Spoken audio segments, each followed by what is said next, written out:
Hello, my name is Mr. Daniel, and I'm excited to bring you the Daily Dose of Calm Kids Edition. So this is an episode that's just for you and will feature a story, some meditation and relaxation, and maybe even some breathing. And I'm super excited because it's our first episode. So grab your favorite adult, get comfortable, and get ready for a story. And I'm really thrilled because I have a special story today called Jules the Lighthouse Dog. Now, if you watch until the very end, I'm going to tell you how you might be able to win your very own copy of Jules the Lighthouse Dog. So stay tuned. But let's go ahead and get started with the book. So Jules the Lighthouse Dog was written by P.T. Custard. It's illustrated by Anna Greer and David Pearson.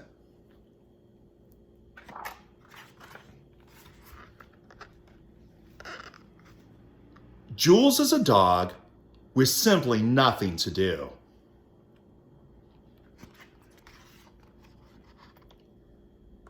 He lives at a lighthouse on a rocky cliff high above the sea.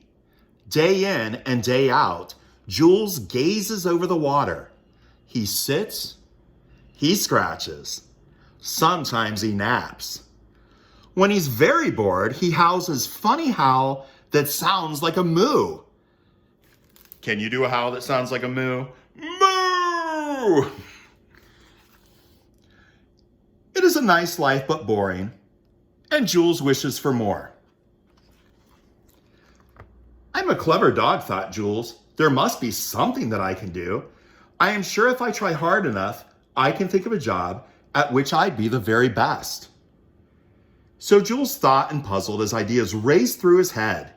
He sat and pondered some more until he came up with a list of possible careers. But it seemed with every job idea, there were a few small problems. I could be a shiny show dog and pose proudly in the ring, but crowds make me nervous and I'm very camera shy. I love the mountains and snow and digging. I could be an avalanche rescue dog. But there's no snow at the lighthouse and I live by the sea. I could work on a farm rounding up great flocks of fluffy sheep.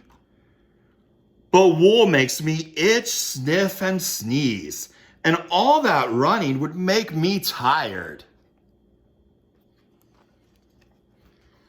I could be a seeing eye dog. That would be a true service to the human race. But I chase squirrels, birds, and anything else that crosses my path. I could be a fearsome police dog. Now that's a job to brag about. But I faint at pops, blasts, sirens, and loud noises. I could join the circus, be a clown, and travel the world. But I'm wide and I'm large and I wouldn't fit in the clown car. It's no use, Jules thought. I'm helpless and hopeless.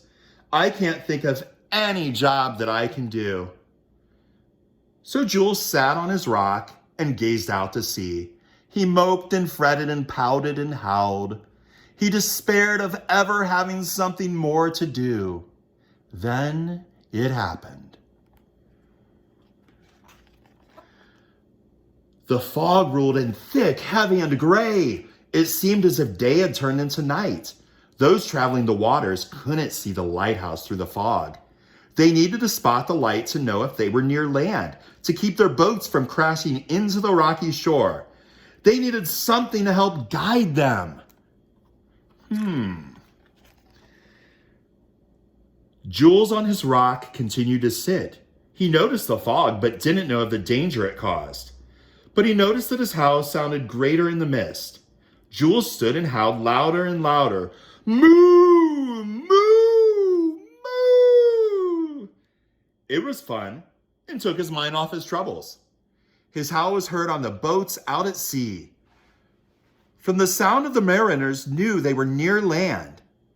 They changed their courses and sailed safely by. No boats would crash into the rocky shore. no one would come to harm in the fog this day. And Jules didn't realize the great job he had done until the headlines in the papers read the next day about a heroic dog whose mighty howl kept all safe in the fog. Everyone gathered at the lighthouse to celebrate the courageous canine. Gifts, awards, and a shiny medal for courage were presented to Jules, who was still not sure what the fuss was about. "Hooray," the crowd shouted. "He's perfect for the job." Everyone agreed. A job? Jules thought as the gleaming medal hung proudly around his neck. There is a job for me at which I would be the best. Jules is a dog with so very much to do. He lives at a lighthouse on a rocky cliff high above the sea. Day in and day out, he gazes over the water. He sits, he scratches, sometimes he naps. When he's on his job, keeping everyone safe in the fog, he howls his funny howl that sounds like a moo. It's a nice life, never boring, and Jules couldn't wish for more. And there's a picture of Jules. Well, I don't know about you, but I really enjoyed that story because Jules seemed a little bit bored and he was able to make the most of it and figure out what he was good at. So what are you good at? You know what I'm good at? I'm good at breathing. And so I want to share a little breath practice with you that reminds me a little bit of Jules. Do you know what it's like to breathe in? So imagine breathing in really deep. You fill your belly up. So if you watch my hands and I breathe in, they come out a little bit as I fill my belly with air. And then as I breathe out, my belly gently becomes smaller. So go ahead and breathe in. Fill up your belly, put it out as much as you can. And then as you exhale, bring your belly back, making it small again. Oh, that was fun. Let's do it one more time. So go ahead and breathe in. And then breathe out. So you may have noticed I just opened my mouth because we're about to have some fun. So we're going to breathe in, and then when we breathe out, we're going to breathe out a big moo or howl, just like Jules. So take a deep breath in, getting ready for your moo. Moo. One more time, breathe in. Moo. And let's do it one more time. Moo. How are your moos? I think mine could use a little bit of work, so I will practice those until next time I see you. But right now, I want to get relaxed a little bit because I'm starting to feel a little bit tired.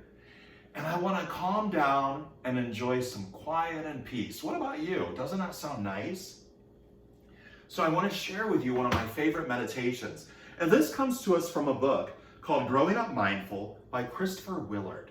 This is a great book. If you're a parent out there, get this book. It will teach you how to raise mindful children, and it has a lot of great breath practices and meditations in it, just like the one I'm about to share with you. This one is called The Stone in the Lake. So I'll go ahead and lead you through the meditation practice, and all you need to do is listen and think about the words that I'm about to say. So go ahead and find a comfortable seat. You can lay down, you can snuggle up with your favorite adult or your parent, you can sit in a chair.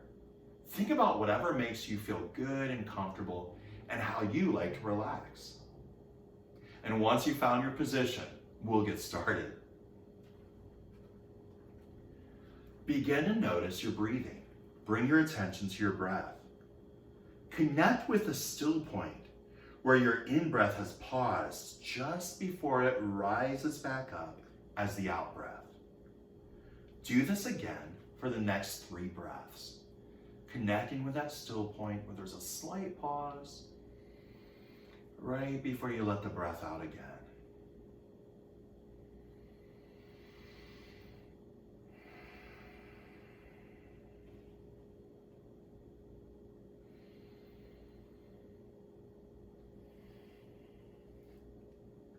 If your mind wanders off during the following instructions, just follow your breath back to the still point between breaths.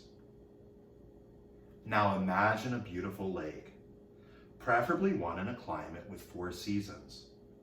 This can be a lake you visited and liked, or it can be one you've seen in a photo or a movie or read about in a book, or maybe just one you imagine.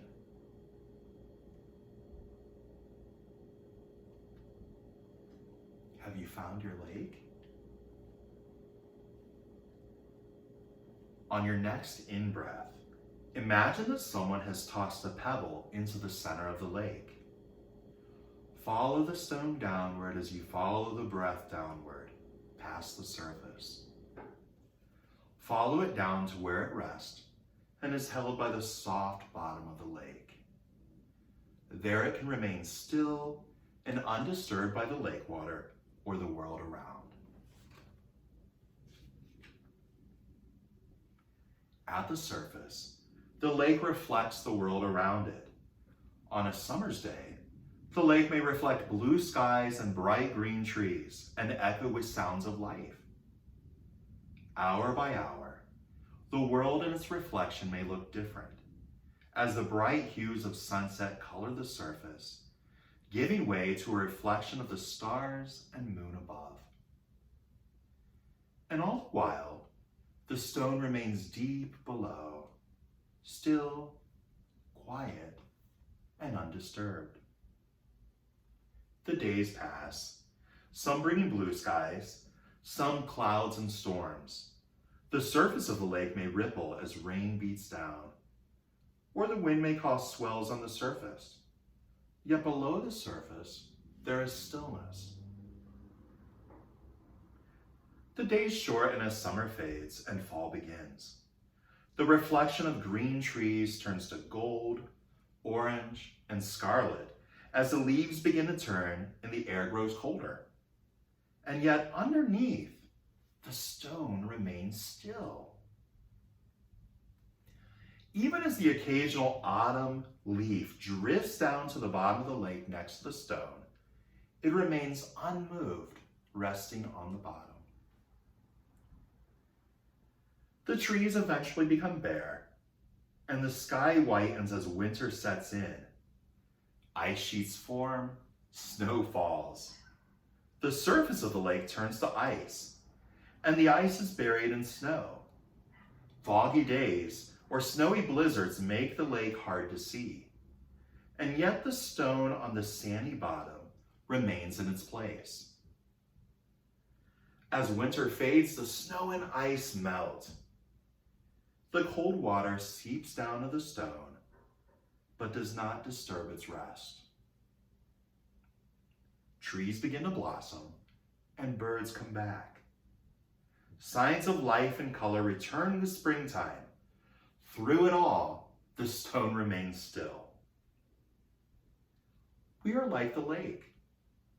The world around us changes, our own surface changes, and even our outward appearance changes. But we always have the stillness like the stone, resting within. The world may touch us just as the cold water or leaf touches the stone, but it need not move us. You can always connect with the stillness below the surface by touching it with the bottom of your in-breath, or feeling your feet connecting to the ground, or even by touching a stone in your pocket.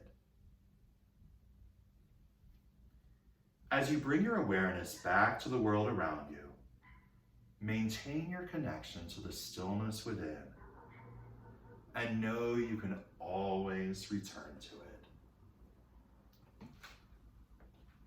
How do you feel? I don't know about you, but I feel rested. I feel calm and at ease. What words would you use to describe how you feel? So we've been on kind of an adventure today. We learned about Jules and what job he's good at.